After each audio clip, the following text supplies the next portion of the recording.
Welcome to the Mobile Home Park Mastery Podcast, where you will learn how to identify, evaluate, negotiate, perform due diligence on, finance, turn around, and operate mobile home parks. And now, here is your host, the fifth largest mobile home park owner in the United States, Frank Rolfe. First impressions mean just that. You only get one time.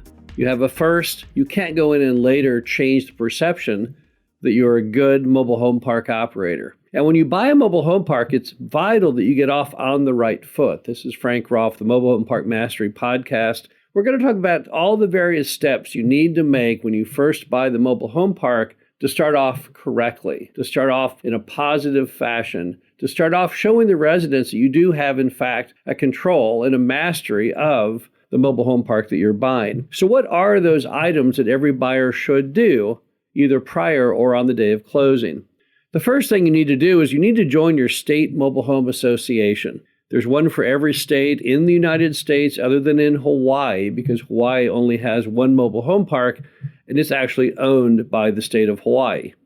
Now, the state association is designed for several purposes. Number one, to help guide the industry in that state forward, trying to fend off negative legislation and trying to adopt positive legislation. But it's also become the repository of case law and all the things you need to know about owning and operating a mobile home park in that state. We're members of every state association in every state that we own a mobile home park in, and we heartily recommend that everyone do that. It's a great way to get from 0 to 60 in 1 second talking with your state association. It also helps backstop you so you never are unaware of any changes in case law that's going on. And by joining the state association, you will have access to all the information you need on some of the other items we're about to talk about. Now, the next thing you'll need to do is you'll need to have your utility deposits already done. Now, what are utility deposits? Well, throughout America, particularly with a mobile home park, which can run up some fairly large bills because of the scale of the number of people who live there, you put deposits up, which makes the utility company feel better about the fact that they should give you the credit, because normally you pay your utilities in arrears. So the utility company wants to know there's money up, so in case you don't pay the bill, worst case, they can seize that money to help offset the loss. And unfortunately, a lot of utilities are very coy about those deposits that are needed to be placed. There was a case not too long ago where a mobile home park owner bought a mobile home park only to have the water turned off for a couple hours because the utility company revolted against the fact they'd not put up a deposit. Don't let that happen to you. Go to the utility company in advance, say you're buying the mobile home park as of this date. What do you have to do in the form of putting up that deposit so that you have no interruption in service? You'll also want to give all your residents an announcement letter letting them know that you have, in fact, bought the mobile home park.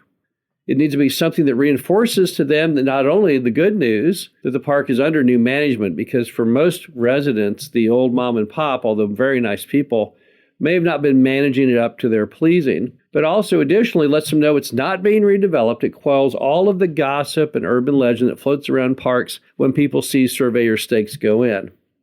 Also, I assume as part of buying the mobile home park, you may be bringing in a new manager, because often when a park trades hands, mom and pop either self-managed or you don't like their selection of the manager, so you make a change.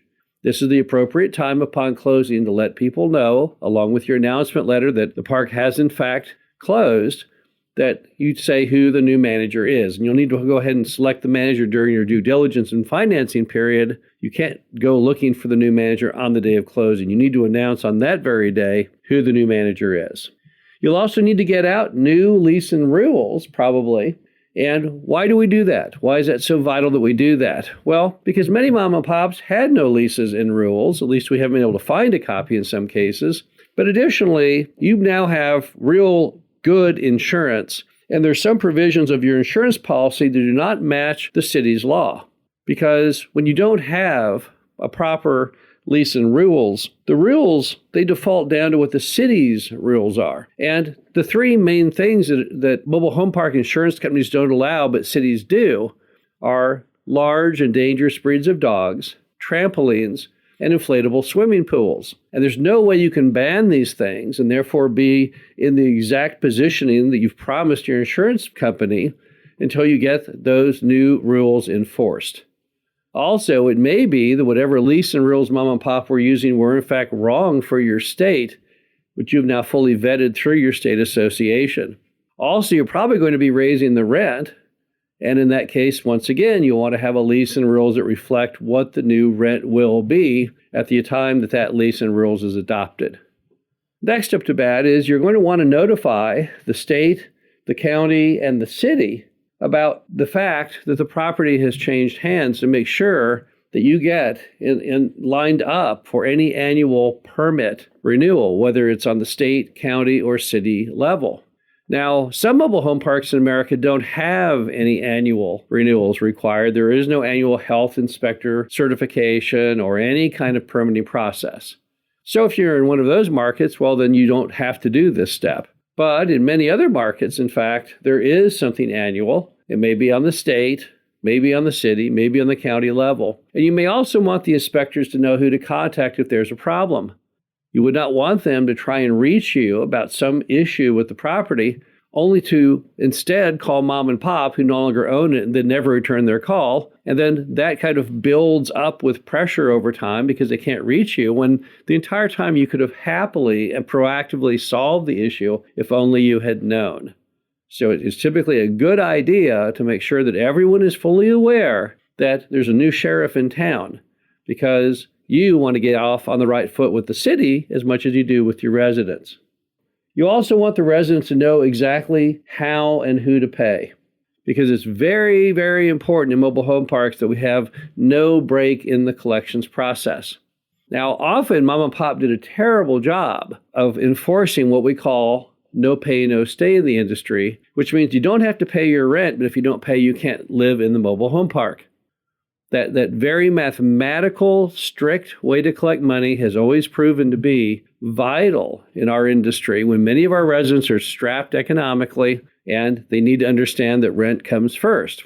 Of all the bills that they pay, the rent in the mobile home park has to be priority number one. Many of them know if they don't pay their car payment, the car will be repossessed.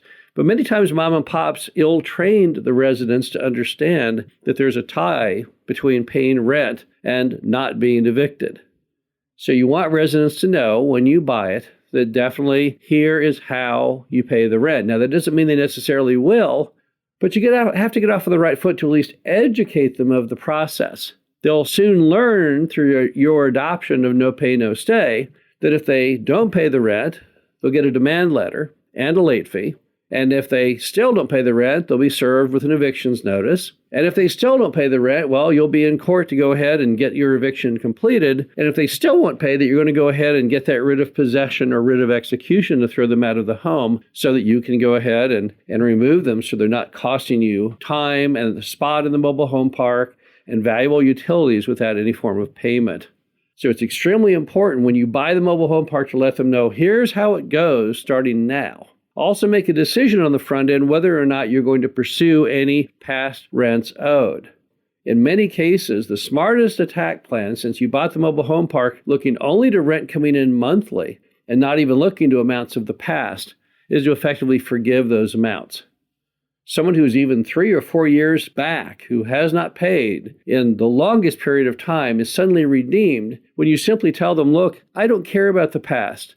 All I care about is going forward. If you'll start paying your rent like clockwork on the first of every month, then you don't have to worry about those big amounts from the past. Often the reason they were not paying mom and pop is they were so convinced that they owed mom and pop so much money that they could be evicted at any point. It seemed rather hopeless to continue to pay.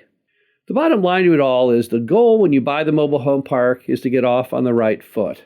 You want to get off on the right foot with your residents, with the city, with your community at large. And often how you position yourself, how much preparation you took on the front end, how much knowledge you have of what you need to be doing can make all the difference, whether or not you get that good first impression or not. This is Frank Rolfe, the Mobile Home Park Mastery Podcast. Hope you enjoyed this. Talk to you again soon. Thank you for listening to the Mobile Home Park Mastery Podcast. Be sure to visit us at mhpmastery.com to subscribe to the show, read our show transcriptions, and access all of our great information on mobile home park investing.